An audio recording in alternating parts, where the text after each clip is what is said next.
Okay, here I go again, scrolling through looking for something to listen to, hoping I don't piss people off. I feel like the past couple days I've really bothered people with my opinion, and I've done a little bit of soul searching, and I've asked myself, is it worth giving your Chris Stapleton and Justin Timberlake Tennessee whiskey?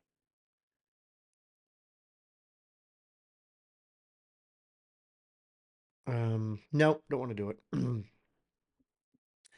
um, no, I've done some reaction videos, and because I've used auto tune or pitch correct, whatever you want to call it, I've used it so much over the years. I know what it sounds like when it's used, and man, I just get completely trashed every time I say, "Oh, I can't give this one a good score because it's auto tune and it's used really heavily." And I'm not against auto tune. I don't like its heavy use.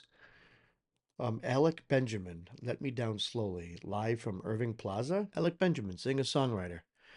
Let Me Down Slowly, narrated for you. Looks like it's written by him. Songwriters, Nolan, Limboza, Michael Polika. Man, so he didn't write it. Written by 4 different people. Man, songwriting has become so weird nowadays. It's like written by a team. Well, let's give it a listen and then see what we think, right? Why not? We might like it. We might listen to it and like it. I'm going to do my best to please everybody. No, I'm just kidding. I'm actually not. I'm just going to do my best to be honest. Okay, here we go. This episode of B Sharp and C is about Alec Benjamin. Let Me Down Slowly.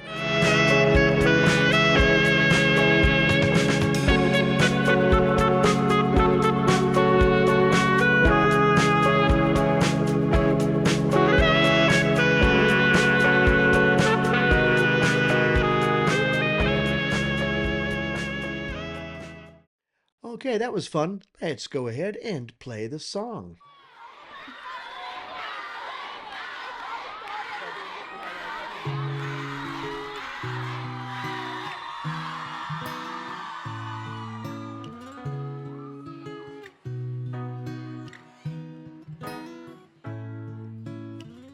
This night is cold in the kingdom. I can feel you fade away. So I think it's a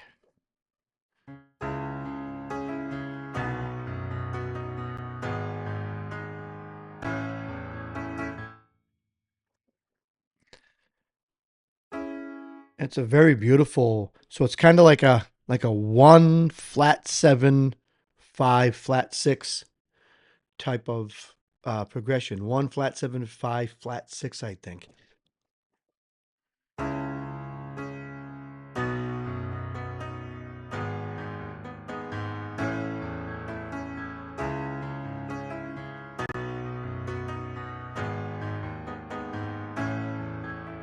But my keyboard and his guitar are not perfectly in tune, so when you hear it play together, it's a little bit different. From the kitchen to the bathroom sink and your steps keep me away. You can hear the difference. All right, so my first impression is I actually the chord progression is actually really nice. I really like it. Um,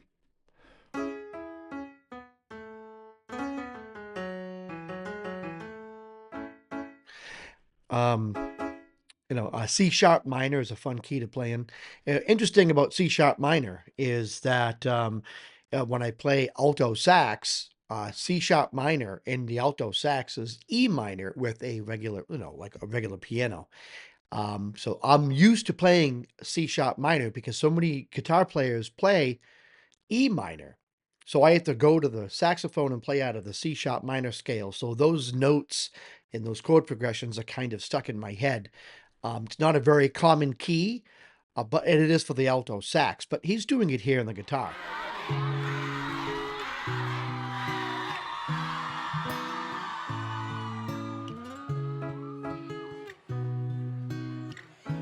Up, I played the wrong chord. This night is cold in the kingdom. I can feel you fade away. From the kitchen to the bathroom sink and your steps keep me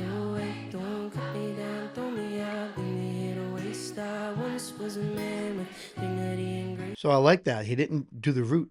What was that? I once was a man with dignity and grace. Now I'm slipping through the cracks of your golden embrace. So please, and your steps keep me awake. Don't cut me down, throw me out, leave me here to waste. I once was a man with dignity and grace. Now I'm slipping So here he does the root. from the kitchen to the bathroom sink, and your steps keep me awake. Don't cut me down, throw Root, me out, leave me here to root, waste. I once was a man root. with dignity and grace. Now So he does a 6.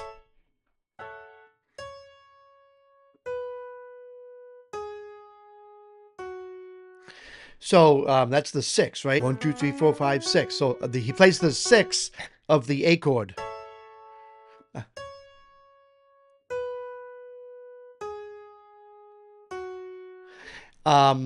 Really nice. I don't know. I don't know if that was his decision or not. But just from nice. the kitchen to the bathroom sink, and your steps keep me awake. Don't cut me down, throw me out, leave me here to waste. I once was a man with dignity and grace. Now And I like that. It's just so simple. So it's interesting because the little piano notes.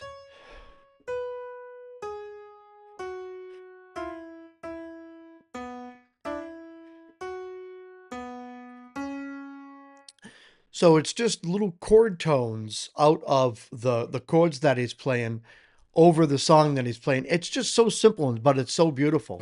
throw me out, leave me here to waste. I once was a man with dignity and grace. Now I'm slipping through the cracks of your golden embrace. So please, please, could you find a way to let me down slowly? A little sympathy, I hope you can show me. If you wanna go, then I'll be so lonely.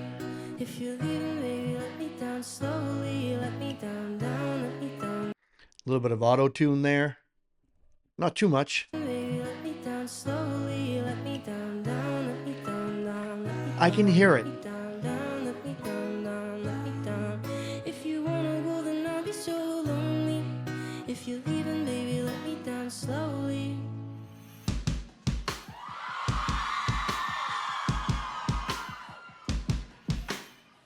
Cold skin, dry my feet on the tile as I'm walking down the corridor. And I know we haven't talked in a while, so I'm looking for an open door. Structure of the song's really nice. Doesn't change a whole lot, but it's really nice. I do like it. That chord progression is really nice chord progression. I just love what they're doing by playing notes out of the chord tones, adding so much feeling and so much flavor to what's being done.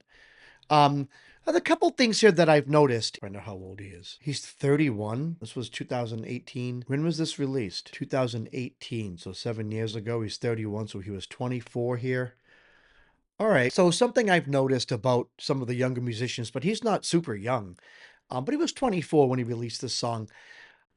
They're embracing what a lot of older musicians are hating, right? Older musicians just hate the fact that people are in the audience with their phones recording.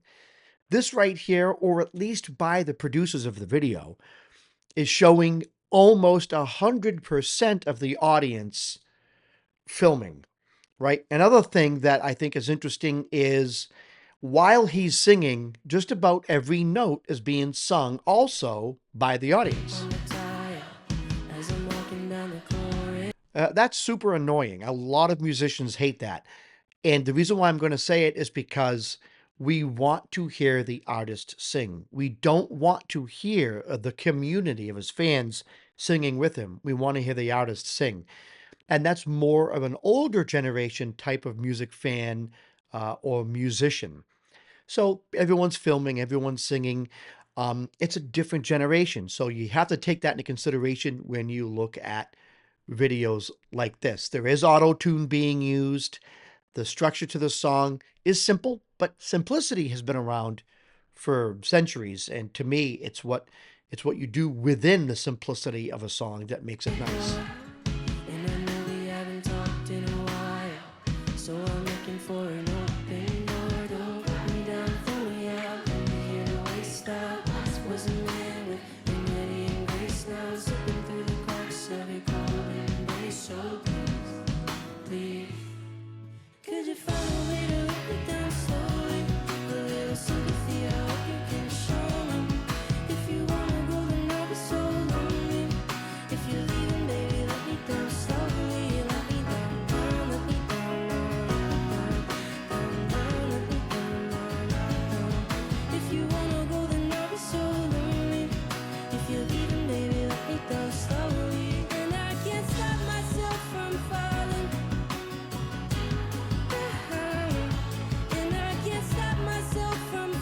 Again, you're going to hear the auto tune. It's just what young engineers are doing.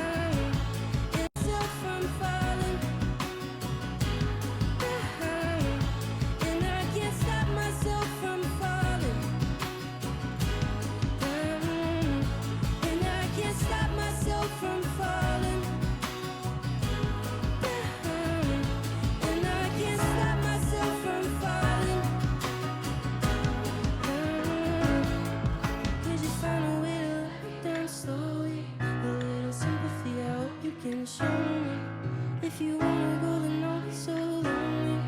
If you're leaving, baby, let me down slowly.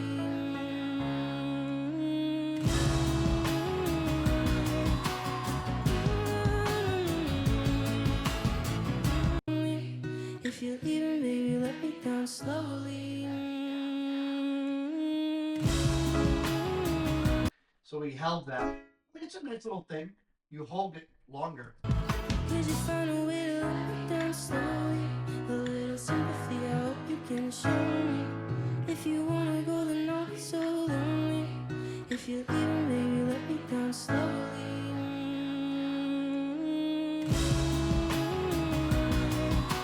So we held the that A chord for an extra measure, which is a nice little thing to do to create. It's a nice thing to do to create tension. It's a really good songwriting tactic.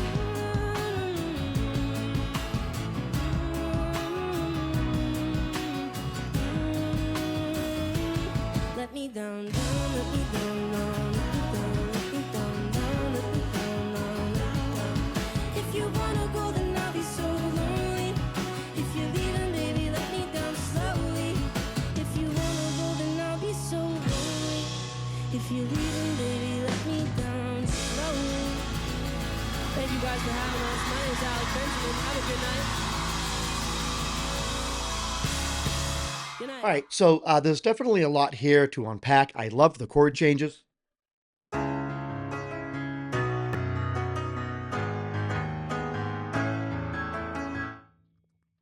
I just love it. I think that that's nice. It's definitely a different type of song. There's a younger generation of musicians coming out, and they've been out for the past few years, and there's a lot of good music being created, and it's being created and being engineered and produced and released in a way that the older generation of musicians like myself look at and we say, "Oh God, like enough." And I want to say it with the deepest respect. A lot of engineers now are being taught in their classes. They go to college, they get some type of certificate. You either get a degree or you don't get a degree. And they come out of school, and I've seen this with my eyes. They come out of some type of college with like a certificate of something with music engineering or music production, and it's drilled in their heads that overproduction and over engineering is good. And they're taught that voice control or pitch correct and auto tune is a really good tool, and it just gets overused. Here, it's not necessarily overused, but you have a four chord progression and a structure to a song that is nice. They did some nice things within it. There were some chord tones within the song, and the overall feel of the song was really good, although it was ultra repetitive, the song. And that's fine. A lot of songs are repetitive. Um, but you had like a perfect package, right? You had this four chord progression. You had some employed some tricks by playing chord tones and things with the piano and just adding different sounds, and those chord tones didn't come in at the beginning of the song. They came in after you had already done a few verses, so it kind of added to it. So there was a lot of good songwriting techniques employed in the song. The vocals were good, and everything seemed really good. There is this weird staged feel when you have a high amount of filming on the audience, and everyone's singing and everyone's using their phone. There's an overall sense that the song, in and of itself, is an advertisement for itself, not necessarily a performance a raw, organic performance of a song. There's this overwhelming feeling that the song is some kind of a TikTok commercial. And I'm not saying that that's wrong. I'm saying that the the reasons for music seem to be changing today. And that might be something that two generations need to somehow reconcile. I need to look at the newer generation of music creators as people who are very innovative and they like the studio, and they don't necessarily want to focus a whole lot on the instrumentation and the musicality of things, but they kind of go towards the things that give you a musical product. And I see that a little bit here. And this is why I say it, because what he did with this song here was so amazing. The chord progression, the way that it was constructed, the way that it was arranged, the vocal melody. I thought that this was lightning in a bottle. But I also feel as though it's not 3 minutes and 36 seconds of lightning in a bottle. It's 2 minutes of lightning in a bottle. The other minute and a half is where you come up with a really good, meaningful chorus, a good, meaningful bridge, and something else, maybe instrumentally, so that the overall feel is not you just presenting to me your four chord progression that you found out, and now you're trying to sell me that as a package, you know, because that's the feeling that I get when I watch this, that you've found your 30-second TikTok clip, but now you've extended it to 3 minutes and 30 seconds. Instead of saying, this is where I'm starting, let me really continue to work on this. And that's something that a lot of songwriters from decades ago went through. A lot of songwriters like John Fogerty and other people would come up with a great chord progression and then say, how am I going to use this? But they don't say, how am I going to make this my song? They say, this is nice. How can I build around it? Whereas I kind of get the impression here, there was no real thinking of how can I build around this, but how can I present just this? Um, but I loved it. I really did. I mean, I'll give it a 6.9. I think that I mean, I think what I'm going to do is research a little bit more from this artist and find out what else he does. Um, but this, from reading everything, this wasn't necessarily even something that he wrote. But I really did like the song. I just, like I said, the overall feel, I didn't get a feel that it was just a organic, raw, natural expression of music. I got the feeling that it was a nice 30 seconds made into 3 minutes and 30 seconds. Hate me if you want, but I can't. I cannot, in good conscience, have a YouTube show that no one really watches, by the way, so don't worry about it. But I can't, in good conscience, have a YouTube show where I sit here and say stuff that I think people are going to hit the like button to hear. I want to say stuff that I think is meaningful and that I've learned over the decades that I've been writing and releasing and producing and engineering music on a small scale. No one knows who the heck Artie Astor is. It's not like I produced Prince's album back in 1987. No one knows who I am. No one cares who I am. But I love talking about music, and YouTube is giving me a platform on which to do that. So that's it. That is what I'm going to give it. I'm going to give it a 6.9. Let me know what you think in the comment section, if you agree, if you disagree, if you think my hat's awesome, whatever the case is. But this is Artie Astor from B Sharp and C saying until next time, keep it groovy.